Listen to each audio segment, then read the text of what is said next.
नमस्कार। आइए सबसे पहले बात करता हूँ आपकी कनिष्ठा उंगली की। कनिष्ठा उंगली सूर्य के पहले पर्व से आगे निकल जाए तो ये अपने आप में अच्छा लक्षण नहीं होता। यानी कि मैंने देखा है कि ऐसा व्यक्ति अपने डिसीजन जो होता है उसके डिसीजन को मैं ठहराव नहीं रख पाता। बहुत इधर उधर स्वप्न देखना या क्या करूं क्या ना करूं, तो विचलित बहुत रहता है ऐसा व्यक्ति।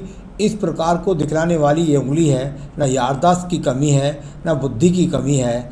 कमी है तो केवल वो ये कि अपने आप को आप सोच समझ के कर ही नहीं पाते कि मैं क्या करूँ। आप करने की सोचें अरे कहीं ऐसा ना हो मुझे नुकसान हो जाए। तो कुल मिलाकर के इस तरह की स्थितियों को दर्शाने वाला आपका ये उंगली का फल है। बात करता हूँ सूर्य की उंगली की। सूर्य की उंगली इससे अलग होकर के एकदम शनि की तरफ मिल गई। यानी कुल मिलाकर परिवार का सपोर्ट मिलता है, परिवार से व्यक्ति मजबूत होता है, परिवार को साथ लेकर के चलता है।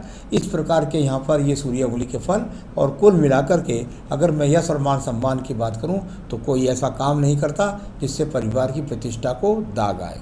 अब बात करेंगे यहाँ पर शनि की उंगली की। शनि की उंगली अनुकूलता के साथ में, यानी बहुत ज़्यादा शनि आपका ख़राब नहीं है।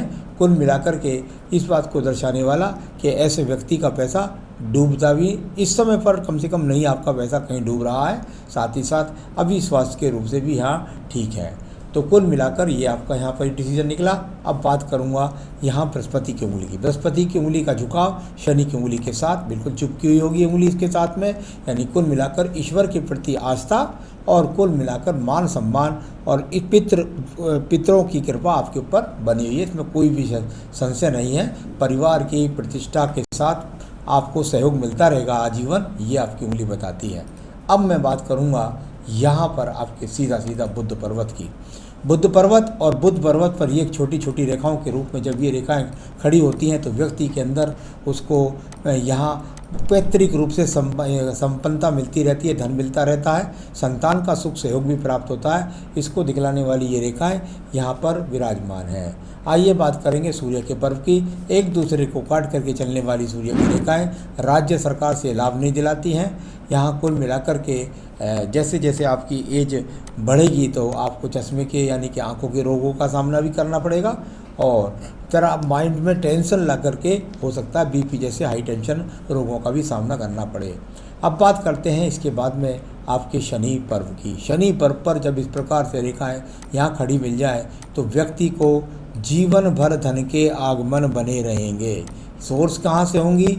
ईश्वर कृपा से होंगी। तो कुल के मिलाकर के आपके पास जीवन भर आपके पास 55 साल से लेकर और मरणासन तक आपको धन की उपलब्धियां प्राप्त आप करते रहेंगे। अब बात करूंगा यहाँ पर खड़ी हुई बृहस्पति पर्व पर रेखाएं। जब इस प्रकार की बृहस्पति पर्व पर रेखा खड़ी होती हैं तो बृहस्पति यहाँ कारक होते हैं ईश्वर के, यानी भक्ति करना। साथ ही साथ बृहस्पति अगर अच्छा हो तो व्यक्ति को साफ विवाह भी होता है, संतान सुख भी मिलता है और साथ ही साथ घर का सुख भी मिलता है। अब बात करूंगा आपकी हृदय रेखा की। हृदय रेखा और शुरू में ही आप देखें तो आपकी हृदय रेखा कुछ बलवती होकर के, यानी कि आपको लगेगा कुछ रेखाएं उठ रही हैं, कुछ गिर रही हैं, कुछ उठ रही हैं, कुछ गिर रही हैं। ये हृदय में परिवर्तन के जाने वाली रेखा है। यानी परिवार कभी कभी ऐसा लगता है आपको कि यार आज ये कर लूँ, तो कल को सोचते नहीं कल को दूसरा कुछ कर लूँ। तो यहाँ अप डाउन मन के अंदर हिलोर लेने वाला, साथ ही साथ हृदय का सही तरीके से मंगल की तरफ मुड़ जाना इस बात को बताता है कि आप घर बैठ कर के बस सिर्फ घर वालों से विचार विमर्श करते रहते हैं और कुल मिलाकर के मन से ठहराव नहीं है आपके हृदय के अंदर। मन अच्छा है, हृदय अच्छा है, लेकिन उसमें कहीं भी ठहराव नहीं है। मंगल रेखाओं की बात करूं, एक दूसरे से मंगल रेखाएं जहां से निकलती हैं वहीं से ही काटती हुई, यानी कि साहस करते हैं, आगे बढ़ते हैं, रुक जाते हैं, आगे बढ़ते हैं, रुक जाते हैं। ये तो मैं सीधी सीधी रेखाएं काट रहा हूं, लेकिन कुल मिलाकर के यहाँ पर रेखाएं कट भी रही हैं। तो यहाँ थोड़ा साहस कीजिए और टूट टूट कर चलने वाली रेखाएँ हैं और बिखरिए मत। उसके लिए मैं कुछ उपाय भी आपको बताने वाला हूँ। पर्वत कुछ फूला हुआ है तो इसका लाभ नहीं मिलता, कर्म के प्रति आदमी आगे नहीं बढ़ता। अब द्वितीय पर्वत की बात करता हूँ। मंगल द्वितीय पर्वत कारक होता है मुकदमे का, जेल का, कोर्ट कचहरी केस का। यहाँ इस प्रकार की कोई भी रेखा नहीं है। यहाँ पर एक्सीडेंट का कोई योग नहीं है। बुद्धि रेखा सबसे ज़्यादा आपकी पीड़ित है।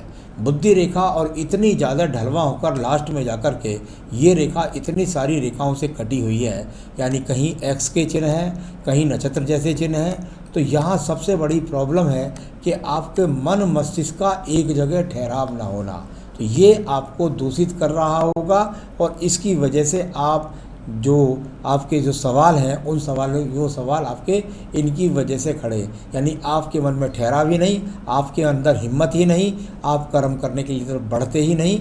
इस प्रकार की रेखाएं यहाँ पर दिखलाई पड़ रही हैं। अब बात करूँगा इसके बाद सीधा सीधा मैं आपके चंद्र पर्वत की।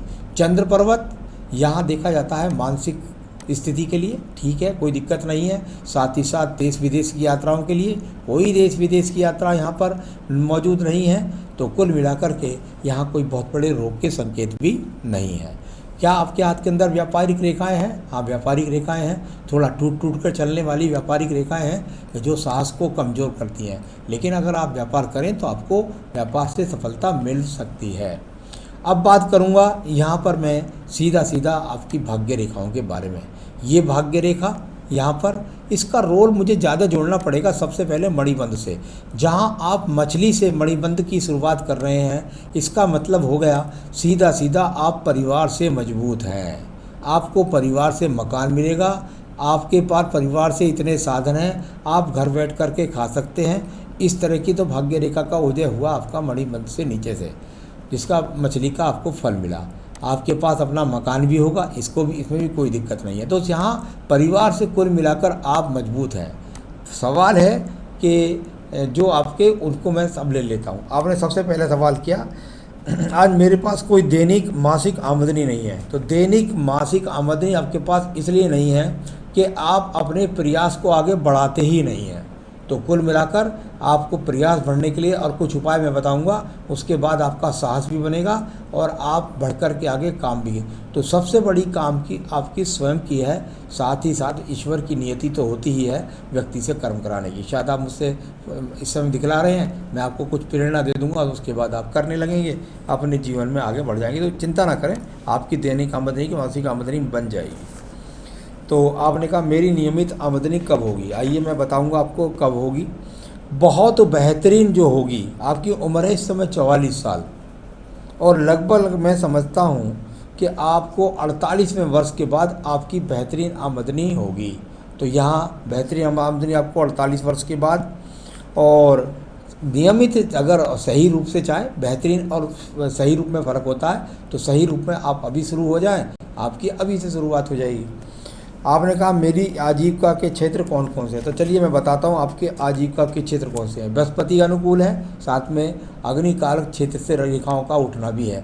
तो कुल मिलाकर के आप इलेक्ट्रिक का काम कर सकते हैं, फायर का काम कर सकते हैं, बिजली का काम कर सकते हैं, आप इनसे संबंधित क्षेत्रों में सप्लाई का काम कर सकते हैं। तो अग्नि है, फायर है, फूड है, ये कोई चीज़ अगर बेकरी में तैयार होती है तो वो तैयार करके बेकरी जैसा फूड का काम वो कर सकते हैं। तो कुल मिलाकर के इन कार्यों से आपको ज़्यादा सफलता प्राप्त होगी। अब बात करते हैं इसके बाद, क्या मैं स्वयं के प्रयास से धन कमाकर अपने परिवार का अच्छे से पालन कर सकूँगा? आप किसी भी काम की शुरुआत करिए, आपने कार्य भी मुझसे पूछ लिया है, उसको छोटे और बड़े स्तर से कहीं से शुरुआत कर लीजिए, आपका घर का पालन पोषण आपके अपने कंधों से शुरू हो जाएगा। आध्यात्मिक क्षेत्र की बात करते हैं, कहीं से कहीं तक केतु स्वर ऐसा संबंध नहीं है कि मैं ये कह सकूं कि आपका अध्यात्म में मन लग जाएगा। तो आध्यात्मिक रेखा आपके हाथ के अंदर कहीं पर भी नहीं है। तो ये सब आपके सवालों का जवाब दे दिया मैंने। केतु स्थान से राहु स्थान से कोई भी लॉटरी का योग आपके हाथ के अंदर नहीं है। परिवार से आपको सपोर्ट है। शुक्र पर्वत बता रहा है कि आपके पास संसाधन, आप घर पे खाली भी बैठे या ना बैठे शुक्र पर्व पर। तो कुल मिलाकर इतना चौड़ा शुक्र पर्व जब होता है तो व्यक्ति परिवार से मजबूत होता है, यानी साधन कहीं ना कहीं से आपको निश्चित रूप से मिलते रहेंगे। ये मंगल रेखा है जो आपको यहाँ पर लगभग 22-24 वर्ष से शुरू होकर के और यहाँ 40 वर्ष तक आपका सहयोग कर रही है। कोई कैसे भी बैठे निठल्ले बैठे हैं, आपके पास में साधन बनाने वाली ये रेखा आपके पास थी। आयु रेखा की बात करूं, मछली के साथ जब आयु रेखा मिल जाती है तो व्यक्ति काफ़ी लंबा जीता है। कम से कम ऐसे व्यक्ति 80 वर्ष जरूर जीते हैं। तो ये अपने आप में आयु रेखा भी आपकी सही रूप से यहाँ पर विराजमान है। संतान रेखाएं आपके हाथ से नहीं चमक रही हैं, लेकिन पत्नी के हाथ से संतान रेखाएं मिलती हैं, परंतु सहयोग बृहस्पति पर वो ठीक है, तो सहयोग आपको संतान का मिलता रहेगा। तो सबसे पीड़ित जो है वो मिली मस्तिष्क रेखा और आपकी कनिष्ठा उंगली, यानी स्वयं आप अपनी डिग्री को लेकर के निश्चित नहीं हो पाते कि मन आपका बेचैन रहता है, आप तय ही नहीं कर पाते मैं क्या करूं क्या ना करूं। तो इसमें उलझे हुए हैं, इससे निकालने के लिए मैं आपको उपाय बता रहा हूं, फिर देखिए आपका काम बढ़िया तरीके से चलेगा। तो बताता हूं आपको क्या करें। आप रोज़ाना अपनी पूजा के अंदर भगवान शिव का लिंगाष्टकम स्रोत होता है एक लिंगाष्टकम, उसको रोज़ाना अपनी पूजा में शामिल कीजिए। साथ ही साथ बजरंग बाण, अब बजरंग बाण हनुमान जी का प्रतिदिन अपनी पूजा में शामिल कीजिए। और एक बेहतरीन सा मूंगा इस उंगली के अंदर आप धारण करें, तांबे के अंदर। आपको मिल जाए तो ठीक है, नहीं तो हम आपके स्थान तक पहुंचा सकते हैं। नमस्कार।